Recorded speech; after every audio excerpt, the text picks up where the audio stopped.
Halo teman-teman semuanya, kita bertemu kembali di kuliah spiritual. Tadi pagi saya menulis tulisan tentang cerita yang sangat menarik, yaitu tentang pesulap dan dukun versus dukun sakti. Ya, jadi silakan Anda cari di YouTube ya. Saya nggak kasih linknya. Jadi ya udah pasti kalian udah tahu lah pesulapnya itu siapa, ya kan?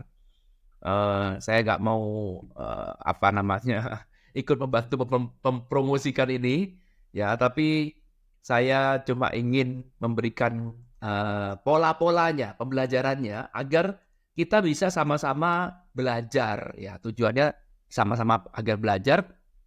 Kembali lagi, perhatikan yang harus kita perhatikan adalah pola. Ya, pola-polanya. Karena kalau polanya kita paham, jadi maka kita bisa pakai ini untuk kepentingannya kita, ya, untuk tujuan kita. Jadi kita tidak dalam rangka ngejudge ya, enggak. Ya terserah, orang mau jadi dukun ya boleh aja, orang mau jadi pesulap boleh aja, bebas-bebas aja. Tapi yang mau kita pelajari adalah pola, karena pola ini akan terus berlaku. Ya, karena untuk menjadi pesulap ataupun untuk menjadi dukun, semuanya tuh harus tunduk pada pola-pola ini. Ya, balik lagi ya, disclaimer dulu. Bukan tujuannya ngejudge, tapi tujuannya untuk mencari pola, agar pola itu kalau kita pahamin, kita bisa pakai untuk kebaikan diri kita. Good? Oke, mari kita lihat. Ya, sekarang, kalau misalkan sekarang saya jadi dukun nih teman-teman. Oke, jadi dukun. Ya. Maka yang saya butuhkan, ya modal yang saya butuhkan adalah nomor satu ya, saya harus menunjang hal-hal dalam psikologis. Ya, nah apa yang saya tunjang gampang kok sebenarnya. Ya, kita melihat dari pola visual dulu. Ya, catat penting ini ya. Kemudian kita lihat gunakan indera. Indera yang kita dengarkan lagi adalah suara, pendengaran. Ya, jadi apa? Audio, ya audio ya. Auditory, audio. Ya, terakhir adalah kita menggunakan hidung, ya. Penciuman, ya penciuman, ciuman. Ini penciuman ya, bukan mencium, penciuman ya. Oke, simple. Anda penuhi ini aja, maka semuanya sudah. Kalau ini terpenuhi, maka ini Anda kemungkinan besar sudah bisa untuk mempengaruhi orang. Ingat ya, jadi dukun tujuannya adalah kita harus mau mempengaruhi orang agar percaya pada apa yang kita omongkan. Benar kan? Jadi tujuannya cuma satu, bagaimana membuat orang itu accept, rumusnya ya, catat ya, accept, believe, and surrender. Cuma 3 ini. Nah, rumus ini saya dapatkan dari guru yang namanya Joe Dispenza. Jadi bukan ilmunya saya harus sebutkan gurunya siapa ya. Jadi ini. Nah, kenapa kok accept, believe, and surrender ini penting sekali? Karena ini akan membuat realitas deh saya ngomong ya. Ini akan mempengaruhi realitas dari seseorang. Sampai sini dulu bisa ngikutin ya. Jadi tidak ada yang namanya realitas yang tidak terbentuk dari accept, believe, and surrender. Stop sampai sini dulu, renungkan. Ya, jadi sampai menjadi realitas. Realitas ini sudah produk akhir ya, campuran ya, realitas. Jadi kamu menganggap inilah yang kamu lihat saat ini. Ya, itu pasti dari accept, believe, and surrender. Contoh sederhana. Kalau misalkan realitas kamu sekarang, misalkan kamu bilang, oh Pak, saya ini adalah orang yang sulit finansial. Uang datang susah sekali dalam hidup saya. Itu realitasmu, yes. Nah, coba kalau kamu berani mempertanyakan, realitas itu datangnya dari mana? Dari accept, believe, and surrender. Pada cari uang susah. Ya, kita nggak tahu siapa yang memasukkan itu, nggak tahu. Tapi itulah asalnya ya dari itu. Ya, nah pertanyaan sederhana, apakah semua orang seperti itu? Nggak, ada orang yang cari uang gampang, betul? Karena kenapa kok cari uangnya dia gampang? Karena realitasnya berbeda. Kenapa realitasnya berbeda? Karena apa yang dia accept, apa yang dia believe, apa yang dia surrender, ini juga berbeda. Oke? Sehingga kalau kamu sekarang ingin berubah, maka rubahlah realitasmu. Kalau realitasmu nggak berubah, artinya kamu tidak bisa accept, believe, and surrender. Kamu mau afirmasi kayak apapun, kamu mau motivasi joget-joget kayak apapun, ya cuma berubah sementara, akhirnya balik lagi. Kenapa? Karena kamu tidak bisa accept, believe, and surrender pada realitas yang baru. Oke? Sampai sini dulu, pelajari polanya. Jangan, Pak, bagaimana caranya mengubah realitas supaya bisa accept, believe, and surrender? Itu nanti ada di kelas manifestasi. Ya, Anda silakan email, daftar nanti di situ ada emailnya saya kasih nanti di kolom deskripsi ya. Silakan Anda email kalau mau mengikuti kelas manifestasi. Tapi kita tidak belajar situ, tapi kita mau belajar blueprint-nya, polanya. Oke? Balik lagi ke cerita dukun. Kita belajar bagaimana mengubah realitas dari seorang dukun. Oke? Jadi kita lihat supaya saya nih dukun nih, ya, supaya saya nih manjur, maka orang harus percaya sama saya. Percaya itu artinya apa? Accept, believe, and surrender. Sehingga realitasnya berubah. Ya, kalau orang sudah nggak percaya dengan saya, ya percuma. Saya jadi dukun, tidak ada guna. Betul? Ya, nomor 1, kita serang dari visualnya. Ya, visualnya. Apa yang kita serang dari visualnya? Penampilan saya. Ya, ini penting teman-teman. Ya, kalau saya jadi dukun, kaosnya kaos oblong ya, tidak ada orang mau sama saya. Bener? Penampilannya harus biasanya kalau dukun ya pakai baju hitam. Ya, bajunya hitam-hitam, mukanya serem. Ya, kalau perlu pasang tato. Ya, kalau perlu apalagi matanya kasih celak warna hitam. Wah, itu udah bisa. Kalau perlu rambutnya obarabir. Ya, rambutnya jangan yang lurus-lurus kayak penyanyi Korea. Enggak, alay. Ya, udah ada dukun model girl band atau boy band Korea ya enggak payu. Enggak sesuai. Cari penampilan yang sesuai. Ya, kalau bisa bajunya aut-autan. Ya, terus rambutnya kalau bisa yang gimbal-gimbal, yang gak karu-karuan, yang gak pernah keramas. Ya, makin kamu degil, makin kelihatan keren, menunjang penampilan. Oke? Ya, apalagi tambah pernik-pernik, pakai batu akik. Ya, kalau bisa tanganmu penuh batu akik semua. Wah, ini bilang ini batu ini goib. Visual kan? Ya, lalu kemudian bukan cuma dirinya, ruangannya. Ya, desain ruangnya juga harus sesuai. Ya, oke, kamu ruang praktek dukun sama ruang praktek dokter anak beda enggak? Beda. Jangan sampai kamu praktek dukun di ruang praktek dokter anak ya. Isinya wah gambar anak-anak lagi ketawa ya. Yo gak payu. Benar ya. Jadi visualnya harus mendukung ya. Ruangannya harus dibuat serem ya. Kalau bisa lagi-lagi serba hitam kalau perlu ruangannya tuh kesannya angker. Ya, banyak sarang laba-labanya. Ya, terus kemudian apa namanya ya, ini audio ya sisanya. Nah, itu jangan lupa audio, nanti kita mau audio. Nah, penampilannya harus mendukung, ruangannya pun harus mendukung, desain rumahnya pun harus mendukung, lingkungan rumahnya mendukung. Maka ini akan mengangkat. Ya, sama juga Anda juga kalau bisa pergilah ke tempat yang terpencil. Ya, jangan di mall praktek dukun ya, nggak laku ya. Jadi kamu pergilah ke tempat yang terpencil, makin reot rumahmu, semakin serem. Ya udah penampilanmu menunjang, rumahmu menunjang, ruanganmu menunjang, top markotop. Orang datang sudah gemeter dulu. Benar ya? Wah. Ya. Kemudian tampilan visualnya juga jangan cengengesan, ya kan? Jadi dukun itu Anda harus serem. Apa? Ya, jadi Anda harus kelihatan superior. Ya. Jangan yayo-yayo. Ya, masa jadi dukun atau Anda isinya cuma iya aja, lalu kemudian Anda nggak percaya diri. Jadi misalkan ada pasien tanya, Mbak, bisa gandakan uang ya? Ya nggak tahu ya. Ya mungkin ya nggak tahu juga ya saya. Ya, kita lihat nggak ada orang yang mau.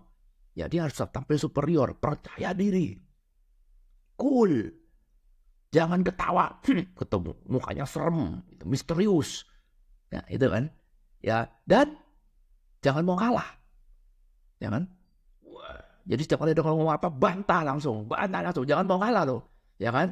Ya kalau bisa Anda terus memberikan teori-teori, memberikan memberikan ilmu-ilmu yang pakai ilmu cocokmologi sehingga orang mengangguk-ngangguk, betul nggak? Iya, benar. Semakin orang mengangguk, semakin kamu dapat peran sebagai posisi yang superior. Oke, cepat saja. Nah sekarang kalau kita lihat lagi, didukung lagi oleh apa? Oleh audio, penampilan. Ya, suara, intonasi penting ini ya. Intonasi ini ya. Apalagi suasana rumah juga. Pasang musik, jangan Anda buka praktek dukun pakai musik dadut atau musik house music. Ya, enggak laku, salah ya. Musiknya harus yang serem, yang slow, yang mistis, ya kesannya harus mistis. Kalau bisa ada suara-suara yang gak jelas itu suara orang ketawa gitu, orang udah bulu kuduknya merinding ya, udah ngeri ya, udah wah. Visual juga bisa melakukan aksi ya, sorry saya kelewat ya, pakai aksi kesurupan, aksi siapa panggil orang untuk lihat, wah langsung dia kesurupan, langsung dia joget-joget, langsung dia macam-macam, pakai aksi juga bisa visual ya. Nah lalu kemudian apalagi mistis sudah, dengar audio sudah, telinga sudah dimainkan, hidung kita mainkan sekarang, penciuman. Ya, bau-bauan, bau menyan misalkan. Wah, ya parfumnya pakai parfum menyan atau ruangannya Anda kasih menyan sehingga begitu masuk langsung seram ya. Pakai dupa-dupa atau pakai bebauan yang sekali lagi yang mistis. Ya, perhatikan polanya. Semuanya kita mainkan, visual kita mainkan, auditori ya kita mainkan, penciuman pun kita mainkan. Ini kemarin kalau Anda belajar sama Ibu Yenju kemarin, ya teman-teman yang sudah ikut, nah, yang kemarin belum sempat ikutan juga boleh, itu ada kelasnya, silakan Anda boleh ikut. Nah itu mainnya di sini, di penciuman. Bagaimana penciuman ini, bagaimana aroma tertentu, bagaimana wewangian tertentu itu bisa membagikan sebuah emosi. Ya sama juga, kalau sekarang dukun salah memberikan wewangian, ya, wanginya nggak menunjang, penampilan menunjang, audio menunjang, tapi dukunnya pakai bau-bauan yang segar gitu. Waduh, ini jangan-jangan dukunnya waria nih, waduh, ya, atau salah memberikan bau yang pas, maka ya nggak jadi, ya dukunnya nggak jadi. Nah, ya, nanti Anda mau belajar silakan, ya, ada kelasnya itu kelasnya bukan online ya, jadi kelasnya offline, silakan ada kontak sendiri deh orangnya ya, itu membahas bagaimana membauan penciuman itu kita gunakan untuk membagikan sebuah emosi. Berarti kan semuanya dimainkan. Semua indera kita mainkan. Kalau perlu ada sentuhan juga, kinestologi ya. Ya, ada sentuhan juga. Ya, sentuhan. Ya mungkin cuma nyentuh kulit, nyentuh pundak, hati-hati ya. Nyentuh pundak, jabat tangan. Ya, sentuhan ini juga pengaruh karena sentuhan bisa memberikan anchor. Ya, ini anchor, bener ya tulisannya begini ya. Anchor ya. Ya, seperti apa namanya tuh? Seperti anchornya kapal itu, ya anchor. Ya, jadi kalau orang ditepuk pundaknya, langsung kaget ya, langsung masuk sugestinya. Ya. Sudah, setelah ini tercapai, lalu kemudian dia tinggal memainkan sugesti, benar ya? Tinggal kita lihat, duduk, iya, benar nggak? Nah, maka sugesti dimasukkan, dimainkan sugesti. Nah, gini aja. Kebanyakan orang datang ke tempat dukun, pasti sudah punya problem, benar? Jadi datang itu bukan untuk adu kesaktian, kan nggak ada orang ke dukun, dukun yuk kita adu kesaktian ya, bantah-membantah, nggak ada. Orang datang ke dukun itu pasti sudah punya problem. Dan kalau sudah punya problem, maka ininya gampang sudah. Ya, dalam kondisi sudah down, maka dia lebih sering ngangguk-ngangguk. Filternya sudah berkurang. Itulah keunggulannya dari dukun. Karena orang datang ke sana pasti punya problem. Mungkin istrinya diambil orang, atau suaminya diambil orang, ya mungkin ada barang yang hilang, atau mungkin problem keuangan, mungkin problem perdukunan, kena santet, dan segala macam. Tapi dia datang sudah sebagai victim. Ya. Ketika kamu sebagai victim, maka kamu sudah dalam kondisi yang lemah, kamu siap untuk jadi accept, believe, and surrender. Oke, karena itu kalau kamu jadi dukun, jarang sekali kamu akan menemukan pasien yang cari masalah ya, jarang. Ya, kamu ngomong A dibantah, ngomong B dibantah, nggak mungkin. Kebanyakan pasti ngangguk, bener, ya bener, ngangguk aja. Maka kamu kena accept, believe, and surrender, maka terbentuklah realitas. Ya, nah begitu accept, believe, and surrender ini sudah terjadi, maka sugesti baru akan membentuk realitas yang baru. Karena itu kalau kita lihat, apakah semua dukun itu jelek? Enggak. Kadang-kadang ada juga orang yang ke dukun sembuh penyakitnya. Ya, ada juga orang yang ke dukun rezekinya tambah banyak. Ada. Kenapa? Karena sugestinya sudah masuk. Seolah-olah seperti kalau kamu pegang mantra ini, kamu percaya kan mantra ini? Ya, ini akan membawa kamu rezeki berlipat-lipat ganda. Dan itu terjadi. Ya, kenapa kok bisa begitu? Karena dia sudah ada accept, believe, and surrender. Oke? Paham ya? Jadi, dalam cerita itu, dalam cerita yang saya tuliskan di Practical Pono-Pono di sini, ya bagi teman-teman yang belum daftar di Practical Pono-Pono, silakan daftar ya, linknya ada di bawah, gratis. Silakan Anda masuk. Ini grupnya secret ya, jadi Anda nggak semua orang bisa masuk, tapi di sini Anda bisa masuk. Syaratnya YouTube Anda Facebook Anda harus lebih dari 1 tahun ya, dan jangan scammer ya. Anda boleh berjualan di sini, tapi Anda harus izin adminnya dulu. Ya, ada kok, saya ada aktif penjualan enggak. Tapi kalau Anda nggak sopan, apa tiba-tiba menyelonong aja Anda jualan, ya saya keluarkan. Ya, simple ya. Jadi kita harus win-win. Oke? Nah, balik lagi, kalau sekarang kita lihat ceritanya pesulap dan dukun sakti yang ada di sini, ini ya. Maka yang kita lihat pesulap itu sebenarnya dia menentang dukun ini. Karena bedanya pesulap datang ke sana tidak dalam rangka sebagai victim. Itu bedanya. Ya, jadi bedanya kamu datang dengan derajat yang sama. Kita dalam kondisi yang percaya diri, sama-sama percaya diri. Jadi apa perlunya saya harus dengarkan omongan kamu? Ya, saya akan filter kamu sebanyak-banyaknya. Maka apa terjadi? Ketika filter itu dilakukan, dukun tidak bisa melakukan apapun. Ya, ini adalah rumusnya untuk menentang ini. Oke? Paham ya? Saya tidak mau panjang lebar ke ceritanya, tapi saya mau panjang lebar ke polanya agar teman-teman bisa dapat manfaat dari video ini. Oke? Nah, sekarang dengan kita mengetahui ini, berarti kalau sekarang kita lihat yang namanya sugesti ini, oke, bisa terjadi 2 macam. Bisa kita terima, bisa kita tolak. Dua-duanya bisa kita lakukan, benar nggak? Ada sugesti A, apapun sugestinya itu. Kamu bisa terima, bisa tolak. Ada 2 pilihan. Orang lain juga bisa membuat kamu menerima atau kamu menolak. Ini sugestinya. Okay. Apa yang terjadi begitu kamu terima, maka ini akan jadi realitasmu. Okay. Realitas baru. Kamu tolak, ya enggak. Kamu akan kembali ke dalam realitas lama. Ke realitas lama. Oke? Sampai sini dulu bisa pahami? Nah, sekarang dengan kita memahami ini, kita harus mengetahui, Kak, kita harus dalam posisi yang bagaimana. Ya, jadi kalau misalkan kita balik lagi ke perdukunan ini, ya kalau misalkan kita sekarang ingin dipengaruhi oleh dukun, maka kamu harus berada di dalam state of mind yang disebut dengan state of mind. State of mind adalah how you think and how you feel. Yang lagi-lagi yang ngomong adalah Joe Dispenza ya, bukan saya. Ya, disebut dengan state of mind. How you think and how you feel. Bagaimana kamu berpikir, bagaimana kamu merasakan. Nah, sekarang kalau kepengen dipengaruhi oleh dukun, maka kamu harus punya state of mind sebagai victim. Kamu harus surrender. Kamu harus nurut.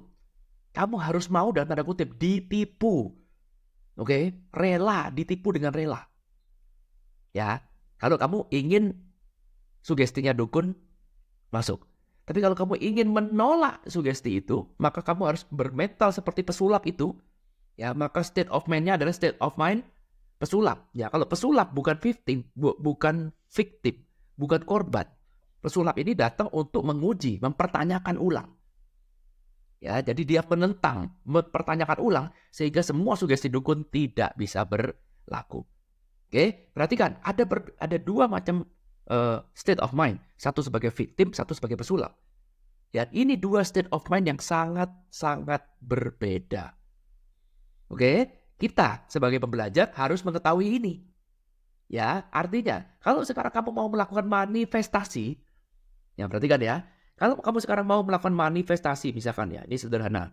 Nanti kita punya kelas untuk belajar manifestasi. Ya, nah, kalau kamu mau melakukan manifestasi, maka kamu harus menciptakan yang mana? Kamu harus sebagai pesulap, punya mental pesulap, atau kamu punya mental sebagai korbannya dukun, ya, korban dukun, gini ya. Kamu mau yang mana? Kebanyakan orang ya salah memilih state of mind. Kamu memanifestasi, namanya manifestasi kan kita mau menciptakan realitas baru, betul? Ini realitasmu yang sekarang. Sulit jodoh, sulit rezeki, ya ini kan realitasmu sekarang. Oke, kamu kepingin membentuk realitas baru, bener? Yang sekarang jauh lebih baik daripada realitas A. Oke, maka kamu harus menerima sugesti baru. Bagaimana kita membentuk realitas baru kalau kamu tidak bisa accept, believe, and surrender terhadap realitas barumu. Oke? Nah, pertanyaannya, bagaimana Pak caranya supaya kita bisa accept, believe, and surrender? Maka jadilah korbannya dukun. Betul? Kamu manifestasi ngeyel terus. Manifestasi membantah. Tapi Pak. Yang kamu jadi pesulap. Benar? Apa yang terjadi? Mendan. Akibatnya, kamu balik lagi ke sini. Accept, believe, and surrender kepada program yang lama. Sampai sini dulu, bisa dipahami nggak? Jadi, karena itu dari awal saya selalu katakan, jangan ngejudge. Kalau kamu ngejudge, kamu udah akan pro pesulap. Seolah-olah pesulap itu hebat, keren, superhero. Akibatnya kamu akan bermental seperti itu terus. Ketika kamu ada manifestasi baru, kamu akan bermental seperti pesulap itu terus. Ya, akibatnya apa? Sulit berubah. Karena perubahan itu hanya bisa terjadi kalau kamu mengalami accept, believe, and surrender. Demikian juga kalau kamu sekarang belajar spiritual. Kamu belajar spiritual sama seorang guru. Lalu kemudian kamu bermental seperti pesulap. Maka apa yang terjadi? Ya percuma. Tidak ada guna.